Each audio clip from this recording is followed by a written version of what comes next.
Peace, what's good? It's your sis Moon Magic, aka the Hip Hop Witch, and welcome back to another YouTube video. This one is about 10 tips for traveling solo as a woman, although these tips will be applicable to every single type of person. However, as a lady, I wanted to focus on my ladies today because I don't know about y'all, but I just recently accomplished being able to travel to 10 different countries, and over half of those countries were all in places I had never been before, and also had been completely alone during the time that I was there. And the reason why I highlight that and why I mention that is because I feel like for myself, there were so many anxieties, so much doubt, so many hurdles I had to overcome mentally to even get myself to put myself out there and go and travel alone as a woman, that I really want to create this video to be able to help, to be able to feel confident and empowered to go ahead and book that trip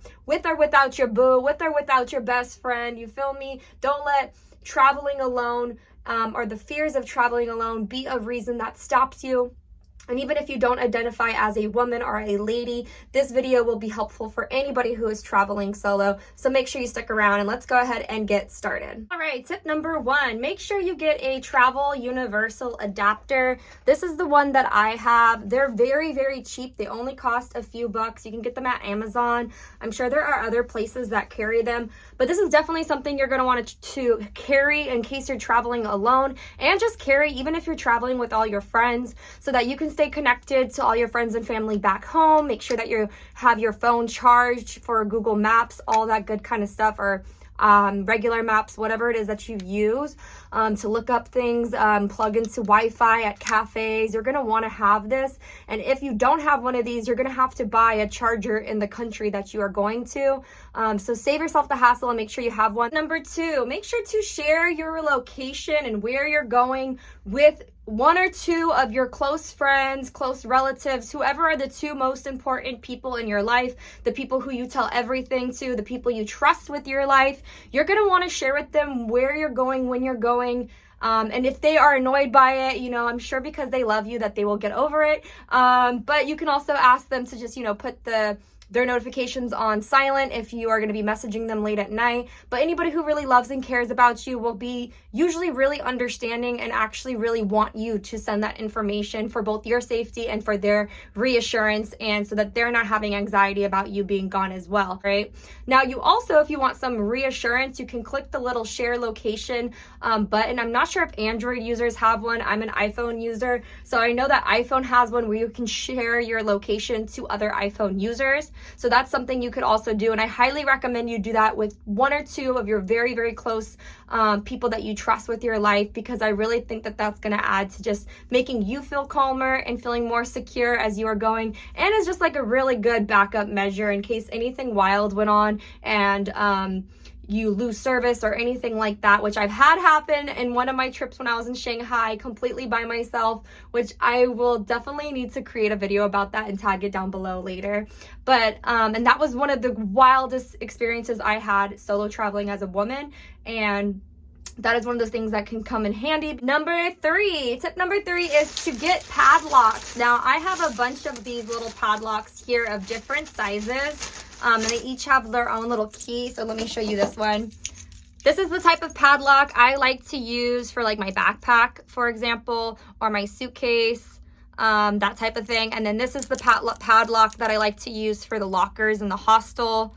But you're definitely going to want to invest in a couple of these padlocks, because I personally like to have a padlock on my backpack at all times, especially when I am traveling through busy streets, when I'm leaving the airport, going to the airport with all of my luggage. Nerve-wracking time for me as a solo female traveler is getting from the airport to the hotel and from the hotel back to the airport, because in that time frame, right, you have all of your luggage, you have all of your stuff, and it's a lot that you are carrying, and that you have to be aware of your surroundings and all of that good stuff. So I like to always have one of these on my backpack so that my backpack is secure. And then I also have one on my suitcase, and then I have one of these for when I go to hostels, or if, let's say, I do have a couple of hours between my hotel checking me out and going to an airport to go to the next location.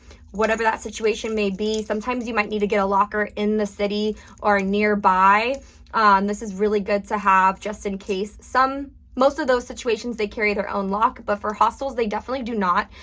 They do have some on hand that usually that they will charge you for, and you can buy one there, but it's always just best to get your own. I don't know where these came from, to be honest, so I can't link it down below. Tip number 4 is to make sure that you pack light and dress comfortable. Now, I know that there is definitely, wanting to get video and footage. You may want to look cute, especially for my ladies, you feel me? And that's all good, but I also personally, this is just me personally, I feel it's more important to be comfortable and to be modest when traveling than to be balling out or to be showing a lot.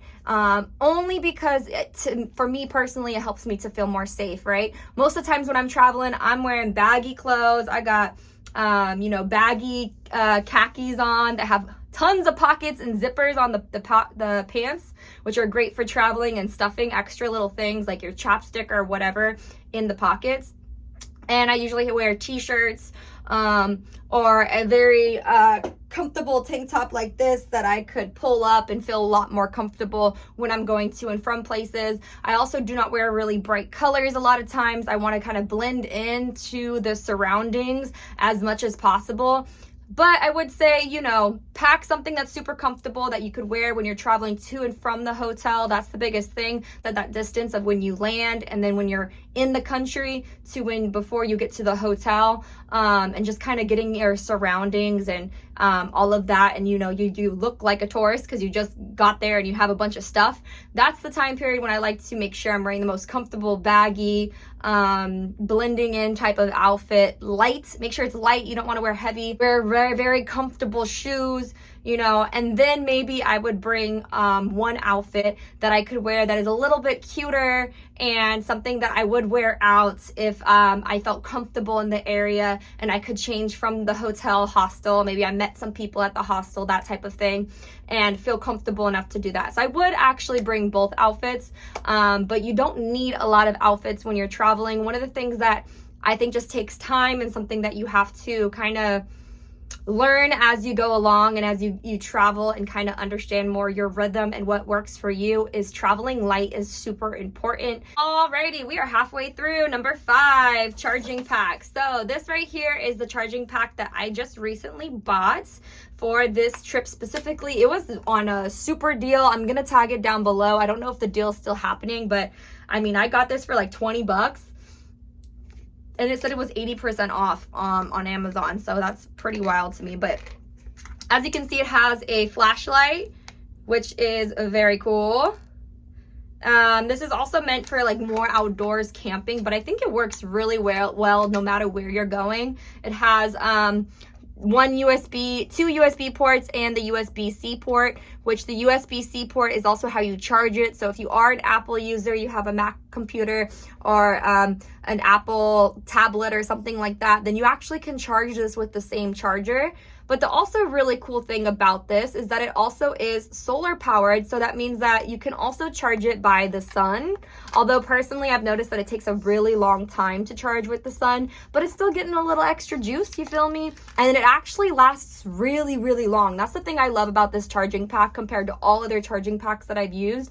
I can get like 4 charges or more plus on my phone. And typically a lot of the charging packs I've used, I'll be lucky if I can get 1 or 2 full charges out of it. So this one, it really does pack a lot of juice in it, and it has this cool little hang thing, so you can just like clip it on the outside of your backpack if you want to let it charge. All right, number 6, pre-plan your routes as much as possible. One of the things that I love to be able to do is that, let's say I just got to a place and I'm at the airport still, I will find a spot to sit at the airport, or maybe while I'm waiting at baggage claim, make sure that I'm looking up the route to wherever it is that I'm going, and I'm screenshotting it, or I'm kind of taking a mental note of where I need to get on or get off at least for the next 1 to 2 stops.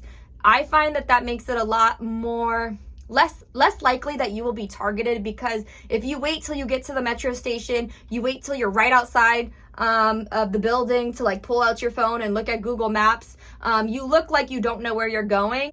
Now, of course, this is just extra precaution, like a lot of this video is extra precaution. Now, if you do end up having to take out your phone while you're walking around and double checking where you're going, I like to do this when when I get to one of the stops, I'll pause, I'll sit down real quick, I'll look it up. So I'm not just in the middle of the road or the street doing it. Also, one of the other things I like to do is actually tip number 7, and this also helps if you do end up pulling out your phone in public and you're looking around at Google Maps. The tip number 7 is actually to have your phone on one of those lanyard cords.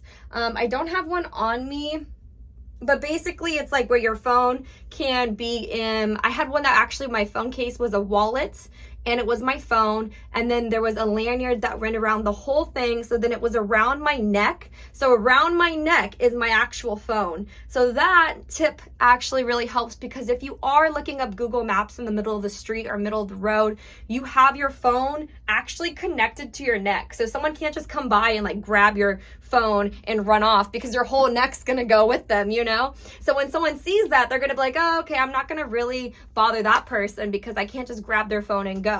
You know, someone who has their phone just hanging casually out of their back pocket where it's halfway out, easy, gonna take that, right? Seeing someone who has their phone and they're just kind of like, you know, nothing attached to it, easy, they're gonna take that. You who has your phone around a lanyard, you are less likely to get targeted and less likely to lose your phone or be pickpocketed. It made me feel really safe and secure. All right, tip number 8. Speaking of pickpocketing and people who might come up and try to take things from you or take advantage of you, I think that it's really, really important that you are aware of your surroundings. Don't get overly intoxicated. You know, I'm not saying you can't go have a drink, you know, and enjoy a little bit, but you don't want to be pretending like, you know, you're back home at the club, down the street from your house, when you're traveling by yourself. It's just not very smart. I personally do not feel comfortable doing that. I would recommend, if you do want to go out and you want to party and have that kind of experience, to meet others at hostels and then go together as a group to the club, bar, venue, wherever you're going. With that also being said, I would also say to remember the power of saying nothing is also really important. You do not need to speak to someone who starts talking to you. You do not need to answer anybody. If that, you know, they come up to me and start talking to me, you don't need to respond to this person. You can keep walking. You know what I'm saying? And that I think is really powerful and important, because a lot of times there are specific con artists and people in other countries, just like there are in all countries, who are looking and hoping that you're going to respond and basically buy into what they're trying to sell you, what they're trying to get you to do. So walking away and saying nothing can be really powerful, and the power of saying no is also very important. And then going somewhere that you feel safer or comfortable, switching sides of the street, you know, all of that kind of stuff when you feel uncomfortable. All right, tip number 9. Okay, so this one is really, really important, especially in our digital age. I think that it gets overlooked, but let me tell you, my fun, not so fun situation in Shanghai where I got lost, and did not have a way to the airport. The big reason why I was having issues was also because I had no more money in that specific country's currency. So one of the biggest tips and tricks is to make sure that you always have some change on you of that country's currency. I'm not saying to be over there with $500 in your pocket, you know, but enough to buy a meal for the day, enough to get a bus ticket, a train ticket, a metro ticket, a taxi. You never know when you're going to need to buy those things, and when the place does not take card.